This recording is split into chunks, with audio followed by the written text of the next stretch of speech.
इस वीडियो में हम बात करेंगे चोरी की धाराओं के बारे में। देखिए, जो थेफ्ट होता है, जब कोई चोरी करता है तो उसमें कौन कौन सी आईपीसी की धारा लगती है, कौन सा सेक्शन लगता है और उसमें कितनी सज़ा मिलती है, तो सारा मैं आपको बिल्कुल सिंपल शब्दों में क्लियर करूँगा। ध्यान से सुनिएगा। देखिए, सबसे पहले बात कर लेते हैं धारा 379 आईपीसी की। कौन सी धारा है ये? 379 आईपीसी का सेक्शन 379। अब ये कब लगता है? जब घर के बाहर कोई चोरी होती है। घर के बाहर चोरी का मतलब, जैसे आपने बाइक, मार्केट में आपकी बाइक चोरी हो गई या कुछ भी चोरी हो गया, आपका कोई बैग चोरी हो गया, आपका पर्स मार लिया किसी ने, या आपका साइकिल चोरी हो गया, कार चोरी हो गई, कोई भी प्रॉपर्टी आपकी अगर किसी भी तरीके से, कोई पैसा, कोई आपकी सोने की चीज़ या कोई किसी भी तरीके से कुछ भी आपका चोरी हो जाता है घर के बाहर, तो उसमें कौन सी धारा लगती है? 379 आईपीसी का सेक्शन लगता है। 379 आईपीसी का सेक्शन मतलब घर के बाहर चोरी। जब भी 379 आईपीसी की आप एफआईआर देखें तो आप समझ जाइएगा कि घर के बाहर चोरी हुई है, तभी 379 आईपीसी का सेक्शन लगा है। इसमें अब सज़ा की बात कर लेते हैं कि 3 साल तक की सज़ा का इसमें प्रावधान है। और ये नॉन बेलेबल ऑफेंस है। एक तो होता है बेलेबल ऑफेंस। बेलेबल का मतलब होता है जमानती अपराध, जिसकी जमानत पुलिस स्टेशन में ही हो जाती है एफआईआर होने के बाद, वो होता है बेलेबल, जमानती अपराध। एक होता है नॉन बेलेबल ऑफेंस। ये नॉन बेलेबल है, मतलब इसकी एफआईआर होने के बाद पुलिस स्टेशन में जमानत नहीं होती है। इसकी ज़मानत की अर्ज़ी लगानी पड़ती है आपको, कहाँ पर? कोर्ट में। उसके बाद बेल एप्लीकेशन जब आप लगाते हैं तो कोर्ट पे डिपेंड करता है कि आपको ज़मानत देनी है या नहीं देनी है या कब देनी है। तो एक बार जेल जाना ही पड़ेगा इसमें, अगर एंटीसिपेटरी बेल नहीं ली है तो। और ये कंपाउंडेबल ऑफेंस है। कंपाउंडेबल का मतलब होता है कि ये समझौतावादी है। इसमें दोनों पार्टी चाहें तो कंपाउंड करा सकती हैं केस को, मतलब ख़त्म करवा सकती हैं। कंपाउंडेबल का मतलब होता है समझौतावादी।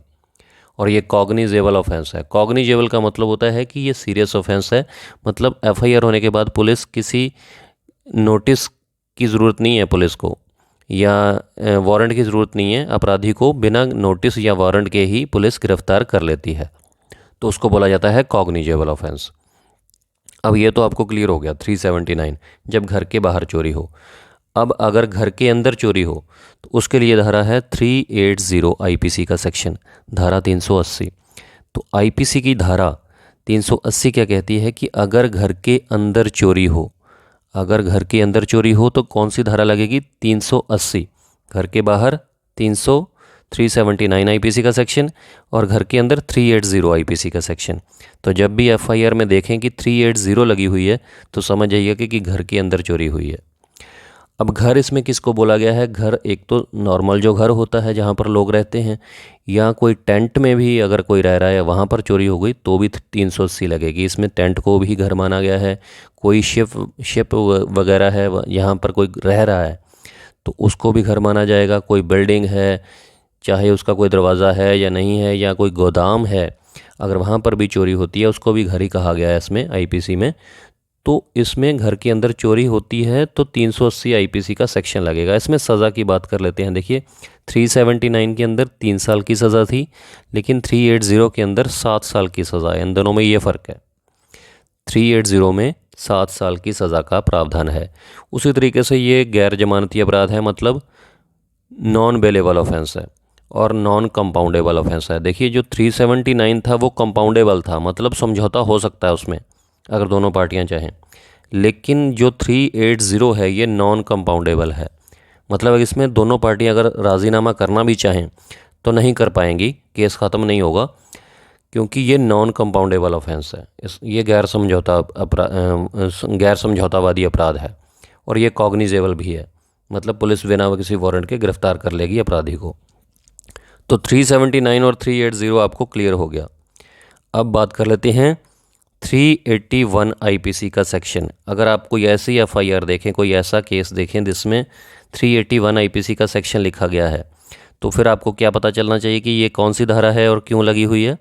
मतलब अगर कोई नौकर किसी ने रखा हुआ है, कोई सर्वेंट रखा हुआ है, अगर वो चोरी करता है घर के अंदर, या दुकान वगैरह पे आपने कोई क्लर्क रखा है, कोई अकाउंटेंट रखा है, या काम करने वाला कोई लड़का रखा है दुकान पे, अगर वो कोई ऐसी चोरी करता है तो वहाँ पर धारा कौन सी लगेगी, 381 आईपीसी का सेक्शन। तो जब भी 381 आप देखें 381 धारा आईपीसी की, तो समझ जाइएगा कि ये किसी नौकर ने चोरी की है, तब ये धारा लगी है।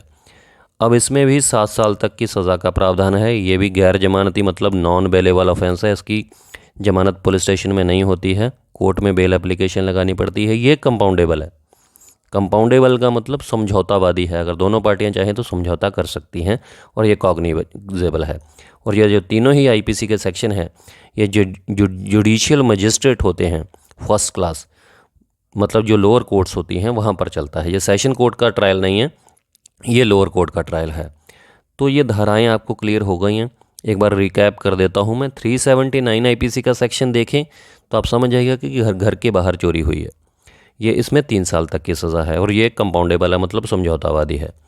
380 आईपीसी का सेक्शन मतलब घर के अंदर चोरी हुई है, इसमें 7 साल तक की सज़ा का प्रावधान है।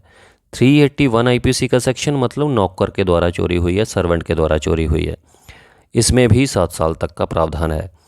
381 और 379 जो हैं वो कंपाउंडेबल हैं, मतलब समझौतावादी हैं। दोनों पार्टियां चाहें तो समझौता कर सकती हैं और केस को ख़त्म करवा सकती हैं। लेकिन जो 380 है, जो 380 है, ये इनसे डिफरेंस है। इसमें डिफरेंस है, ये नॉन कंपाउंडेबल है, ये समझौतावादी नहीं है। बाकी 380 में और 381 में 7 साल तक की सज़ा है, और 379 में 3 साल तक की सज़ा है। तो बिल्कुल सिंपल तरीके से मैंने आपको समझाने की कोशिश की है, एक एक पॉइंट, ताकि आपको क्लियर हो जाए। तीनों ही जो ये नॉन बेलेबल ऑफेंस है, मतलब इनकी थाने में ज़मानत नहीं होती है। उसके बाद ये तीनों ही कॉग्निजेबल ऑफेंस हैं, और तीनों ही जो लोअर कोर्ट ट्रायल हैं जुडिशियल मजिस्ट्रेट फर्स्ट क्लास के पास ये चलते हैं। बस इसमें फ़र्क ये है कि 379 आईपीसी में 3 साल है सज़ा, और 380 और 381 में 7 साल तक की सज़ा है। बाकी ये 379 घर के बाहर चोरी, 380 घर के अंदर चोरी, 381 किसी नौकर के द्वारा चोरी। उम्मीद करता हूँ क्लियर हो गया होगा एक एक पॉइंट आपको। अगर फिर भी कुछ कन्फ्यूजन है या कुछ पूछना चाहते हैं तो आप कमेंट कर सकते हैं। अगर वीडियो थोड़ी सी भी अच्छी लगी हो, थोड़ी सी भी नॉलेज वाली लगी हो, तो लाइक ज़रूर कीजिएगा, और मुझे कमेंट करके ज़रूर बताइएगा ये वीडियो कैसी लगी। दोस्तों के साथ ये ज़रूर शेयर कीजिएगा ये वीडियो, और चैनल को सब्सक्राइब कर लीजिएगा। नेक्स्ट वीडियो में ऐसे ही बात करेंगे किसी और जुडिशियल पॉइंट के ऊपर, बिल्कुल सिंपल तरीके से। शुक्रिया, धन्यवाद।